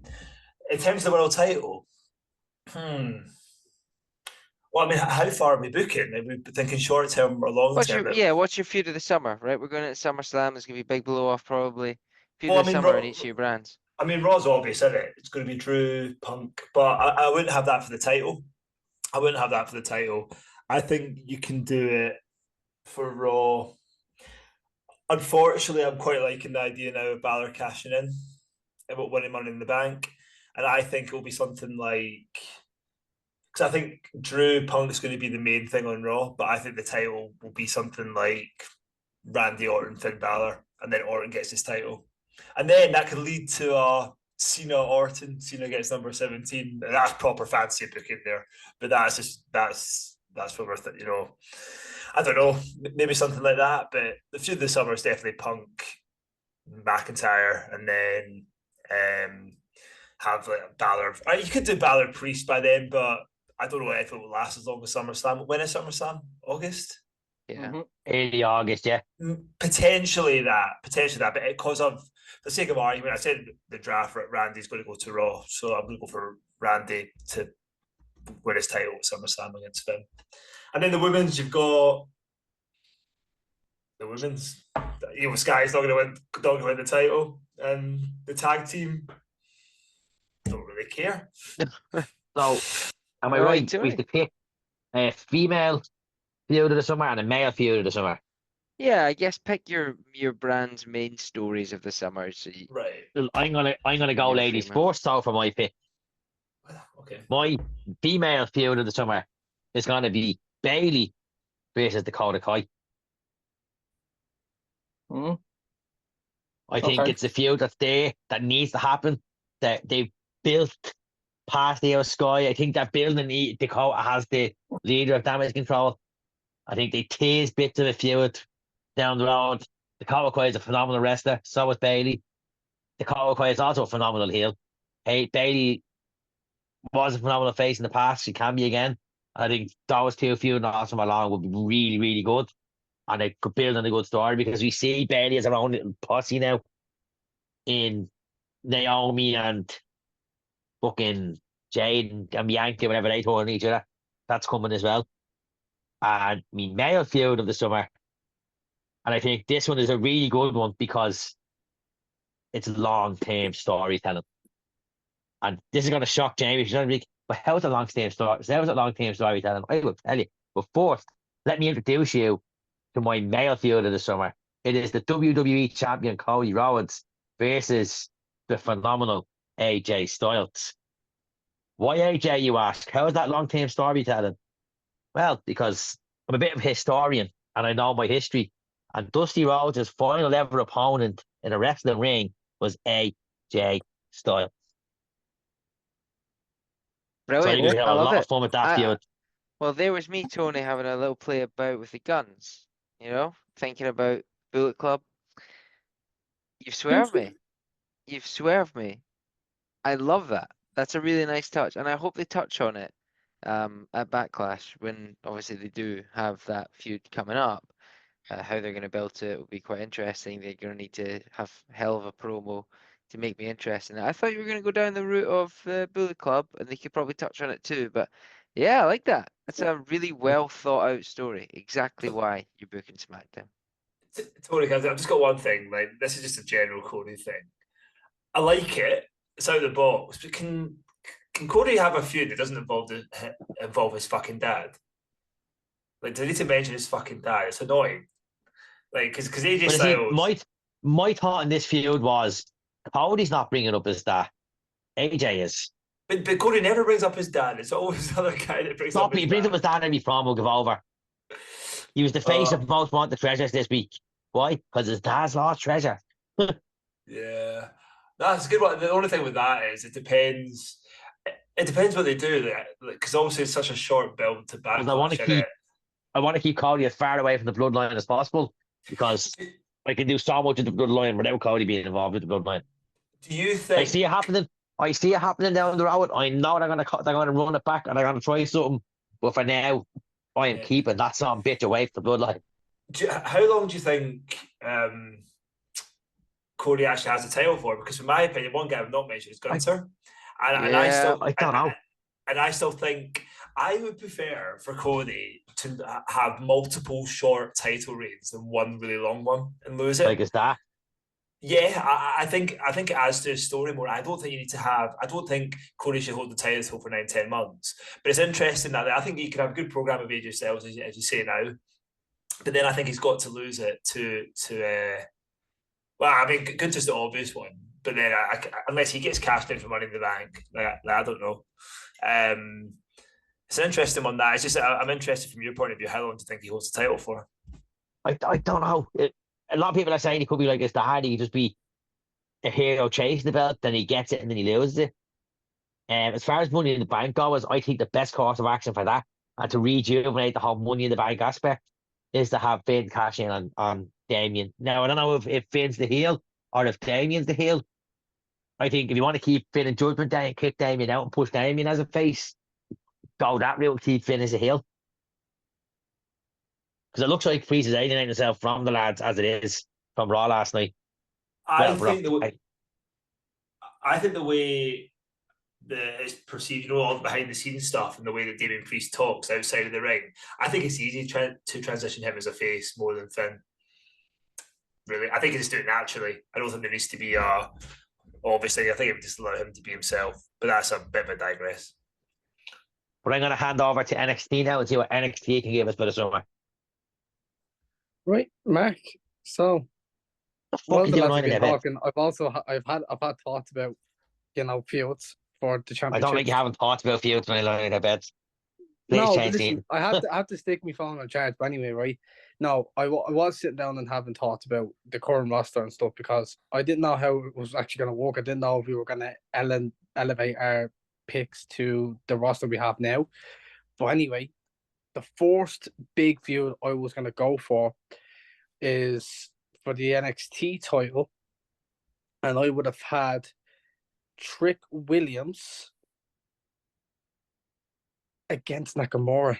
And I know that sounds crazy, but it's like no one else other than like, let's say, Carmelo Hayes and Dragunov, who I think are all going to be called up.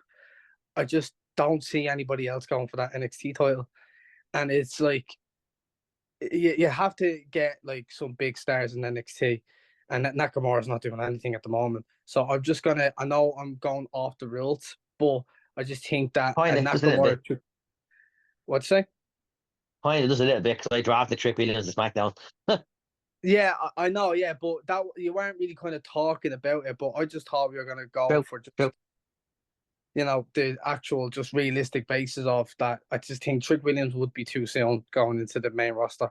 He's eventually going to be champion. So what other way could you make him look strong and have him have a brilliant feud with Nakamura? Because he could, but if Tony gets his wish and Trick Williams goes to the main roster, then why not have Nakamura be the one to put him on the shelf, be the one to send him to the main roster, dropping the title on the way up, and have the feud of the summer be Nakamura versus Ilya Dragunov. Okay. The Mad Dragon versus the King of Strong Style. Now that would be That would be a banger. That would be a quite bloodfest. brutal to watch. Yeah, that'd be And great, actually. quite an exciting one. So you've got the best of both. You could have the feud with Nakamura and Trick, which ultimately Nakamura finally becomes this believable badass that he was in NXT, and Ilya's the one to step up and take it. So longer term booking there from Jamie and Marky over here. Well, that'd be And what would you do with your women's division? Anyway. Women's division, Ava Rain comes in and just says, "You know what? I'm winning the title. That's our summer." Ava. Really? We're going down that route? We're doing that?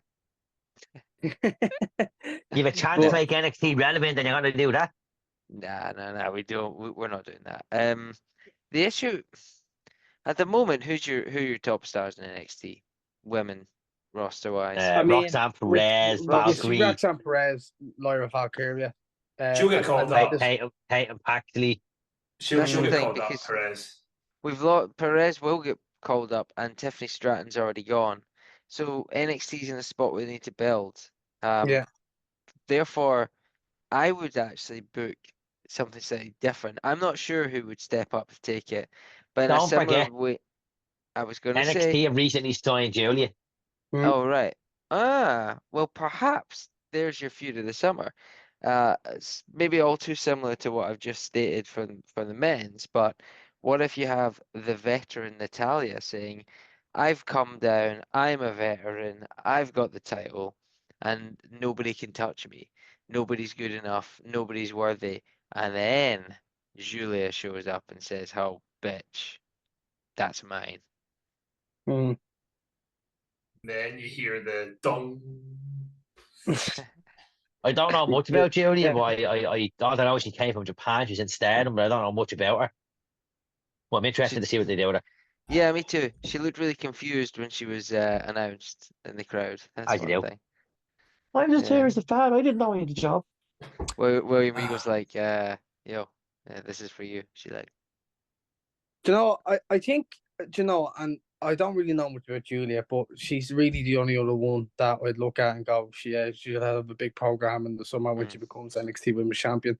But then Lyra Valkyria is the only other one, because Roxanne Perez is most likely going to get called up because she's eligible to be drafted to either brand. So I don't know much about the women's division to actually talk about much, but it should make That's it not a bad interesting, call, especially Joe. with a new signing. What's that?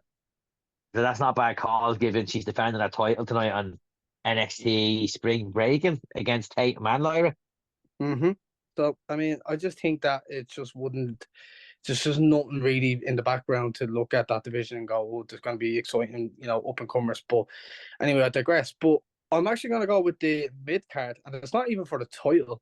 I just think I'd love to have this guy be in a big field, a big program in NXT. And I'm looking at it going, look, I'd love if Carmelo Hayes was still in NXT, but it's unlikely. So if I was to go for a match that a lot of people would talk about in NXT and be a very underrated match, I'd go with Javon Evans versus Noam Dar. Because Noam Dar is very entertaining. He is actually one of the most interesting things about NXT. And we've seen his ICW stuff, and he was great in there, being so young and, being for his size, the things that he can do is just unbelievable. But then you had Javon Evans, who's so young, who has a big potential, who can fly up to the fucking moon and literally land on you so perfectly. I just think the dynamics between them two could have some really, really banger matches. And I think if they were to feud during the summer, you could look at them two possibly being in the North American title picture. Now, that's if Oba Femi's not the champion, because none of them could beat Oba fucking Femi. Don't forget, NXT is also getting a new title soon. Yeah, but that's the women's title, though. Women's NXT North American title. So I think they should have that as well for. I know, that'd be a bit too much. I wonder for the main roster and the fucking women's title. Heads. That they haven't. They're not doing much with women as it is. So if you want to put more eyes on the women, you could do it. Another women's belt. I don't know what you'd call it or what you'd label it. You're sure you're not going to call it the women's Intercontinental or the women's US. No, I think it'd be too much if you had to put in two separate brands as well. And yeah. But it should be interesting though in NXT because they're bringing in that new title, and then you never know. That's why they're probably introducing NXT into this draft. Is that you can see a lot of women's wrestlers going into NXT, like Natty, like probably Tegan Knox, people like that who could probably be in that sort of picture too, who could be the first ever North American women's champion. So it should make for interesting telly anyway. It kicks off on Friday on SmackDown. Yeah. If I'm not mistaken. And then it ends on Raw. Yeah. So we're not getting an NXT episode to do with the draft, but they are doing the draft. So I'll be interested to see, do NXT get picks? Or is it just going to be Raw and SmackDown? Like a bunch of piranha taking the best from NXT and leaving a skeleton crew? No, yeah, definitely should be interesting. But honestly, just to end this anyway, what's the one draft pick for you all personally would you love to see? Something that's different. I think something that puts eyes on the product, something that catches off guard, maybe having a second generation superstar get drafted on his Hall of Fame or soon to be Hall of Fame father being his manager, maybe. So I think something like, I don't know. Because I don't know if Paul Heyman would go with other people like he did before, because I think it'd be just too messy. I think after the bloodline is over next year, I say someone like Braun Breaker he should be paired up with, because Braun Breaker is entertaining as a face with this new character. I just think Braun Breaker on Raw, my fucking God, he would be unbelievable with Drew, with Sheamus, with the big guys. Do you know what I mean? Like, because he's a big guy himself, and I just think Braun on Raw would be a fucking mince. And if you had Paul Heyman in the future, he'd be unbelievable. I'll slate Drew and SmackDown. I'll go back to Drew again. But if you think about it, he can feud with Kevin Owens. He can feud with LA Knight if he doesn't move. Randy Orton. And then also he's there with that new bloodline. If he's going to, I don't know if there's ever some like heels need to team up together, could be quite good. I don't know what, in terms of ones I'm expecting, I quite like some factions to break up. So I would quite like to see maybe like Dom go out on his own, or I don't know, even like break up. Dominic, what do we think of his full transformation into a young Eddie Guerrero? Because he had the little stash on Raw last night. Yeah. Have you seen the thing about him? Was it custody with Rhea and Liv Morgan? Yeah. Have you seen that? Yeah. It does look like Liv will get involved there. Yeah, I mean, I would quite like to see. I think because based on last night, it looks like Tommaso is going to do something in turn potentially now with Gargano. So I would like that done sooner rather than later, and then draft him over so that we don't see that feud again. But he turns as a bad guy, and then move him, and then you can do something interesting with him. Just split some tag teams up. Like it'd be good. It'd actually be nice for Xavier Woods to get a singles run somewhere, because that segment last night was horrific. With the new, it was absolutely crap. Oh my God, it was awful. Yeah. Oh my God, it was shit. Like, so It's I'd like to see them split up. I think that you can make guys more interesting. Also, in terms of a tag team, I would quite like, in terms of long-term booking, whether it's Raw, SmackDown, I don't care. I would like to see Orton and Owens team up and actually be a proper tag team, and then sort of long-term booking into them, because I love their chemistry together. I think they're so good at the minute. So I would not look to turn anyone yet. I would just think the stuff they could do together as a tag team could be really good. I just like just mix the pairings up a little bit. It's just a bit stale at the minute. So I don't have a dream one. It's just a few spitballing ideas. Tony, who are you So looking to Andy, earlier? You said a Hall of Fame father, and I was going to go back to that. Did any of you put two and two together and figure out who I was talking about? I about was Ray. thinking it. No, actually, I didn't. So what I said was a soon to be Hall of Fame father, because his father's not in the Hall of Fame yet, but deserves to be, and could be hopefully in the next class. Are we talking about bringing back Nicholas and putting John Cohen in the Hall of Fame? No, Are I am we- talking about. I am talking about. It goes along the lines of what Aaron said about breaking up factions. I'm talking about taking Charlie Dempsey from NXT and putting him on Raw or SmackDown with William Regal being his mouthpiece. I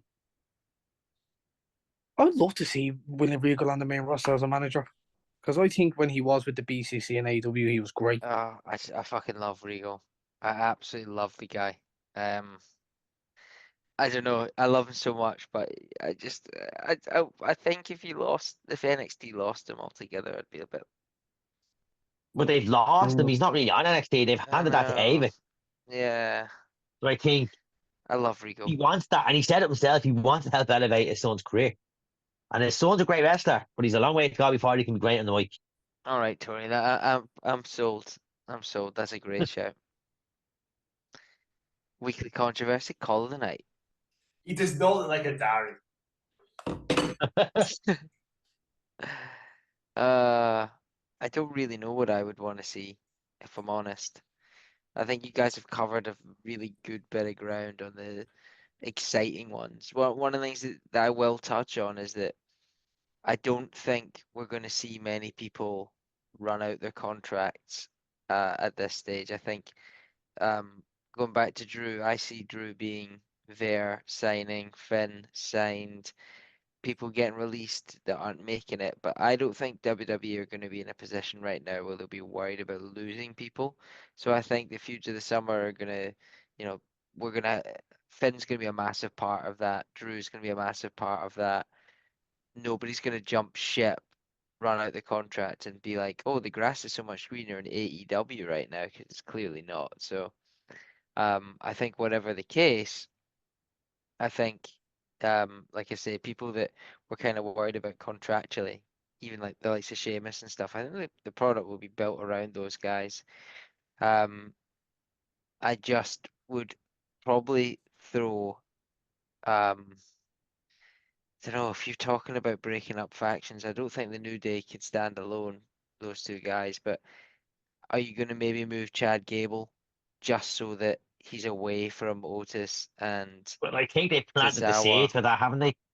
So, but you're just going to rip the Band-Aid off and move him anyway, because I know they're going to, but like, Well, I think what they're going to end up doing is having Max in manage Tozawa and Otis. So I think Chad's first feud before he goes to Sammy is probably going to be Chad and Otis.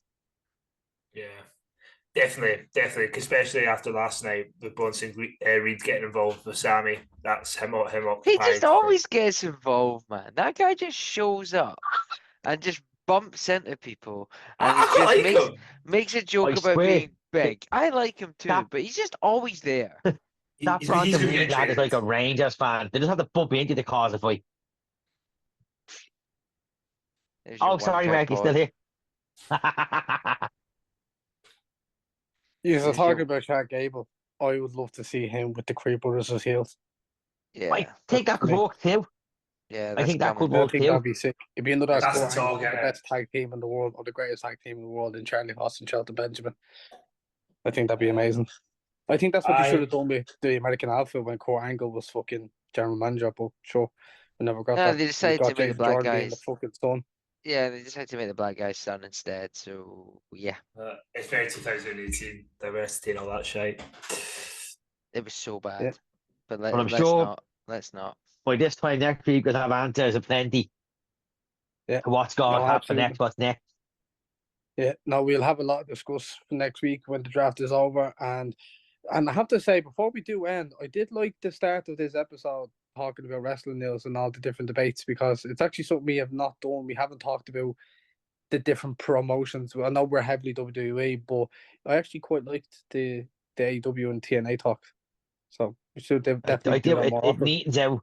It does neaten out the podcast. I think if we were to segmentize things, have a news segment, et cetera, segment, we could see whatever week we're talking about and having segments, or we're giving a fair shade whoever's there. Yeah. And not spend half an hour talking about Finn Balor. Fuck off. I didn't talk about Finn Balor. Wasn't me. I know.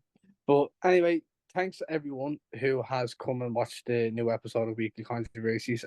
Thanks, Aaron and Mark, again for coming on. It's been a pleasure, boys. You know me. Great. If you ever ask me to come on, I will say yeah. Yes. Or as Tony does. Get that short, Martin. Get that short. But honestly, in my chilled, cozy bed here, in me gaff, I am going to end this episode by saying, don't forget to subscribe to the FiveMarks podcast. Watch us every single Friday at 6 o'clock GMT, and also check us out on all the podcasts that you listen to, Spotify, Apple Podcasts, wherever you find us, you'll find us there on the FiveMarks Weekly Controversies. Also check us on Instagram, and we're going to try and get Twitter up as well, because Twitter is just being quiet, and no one's actually gone on Twitter and actually posted, but we'll try and get that sorted. But I've been Gerald, that's been Tony, that's also been Mark and Aaron. Thank you for watching, and we'll see you later.